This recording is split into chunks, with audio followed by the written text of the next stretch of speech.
চলতি মাসেই ৫ ম্যাচের টি-২০ সিরিজ খেলতে বাংলাদেশে আসবে জিম্বাবুয়ে ক্রিকেট দল। আর সিরিজের শুরু থেকেই খেলবেন মোস্তাফিজুর রহমান। আইপিএলে খেলতে বর্তমানে ভারতে অবস্থান করেছেন টাইগার এই পেসার।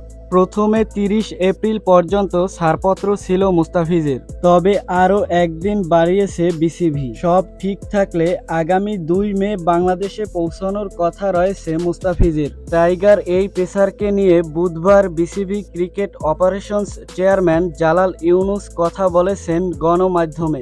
বিসিবির এই পরিচালক জানালেন, আইপিএল থেকে মুস্তাফিজের শেখার কিছুই নেই। জালাল বলেন, মুস্তাফিজকে আমরা ১ মে পর্যন্ত খেলতে দিচ্ছি। ২ মে সে বাংলাদেশে আসবে, ৩ মে থেকে সে অ্যাভেলেবল। মুস্তাফিজের আইপিএল থেকে শেখার কিছু নেই। মুস্তাফিজের শেখার প্রসেস ওভার। বরং মুস্তাফিজের থেকে শিখতে পারে আইপিএলে অনেক খেলোয়াড় আছে। আইপিএল খেলাতে বাংলাদেশের কোনো লাভ নেই। জালাল আরও বলেন, আমাদের চিন্তার বিষয় হলো মুস্তাফিজের ফিটনেস। তারা চাইবে তার থেকে ১০০% নেওয়ার জন্য। মুস্তাফিজের ফিটনেস নিয়ে তাদের কোনো মাথা ব্যথা নেই, আমাদের আছে।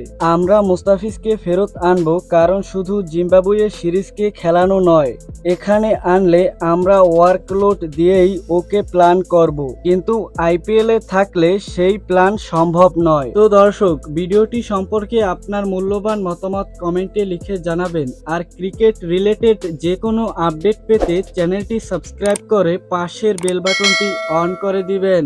ধন্যবাদ।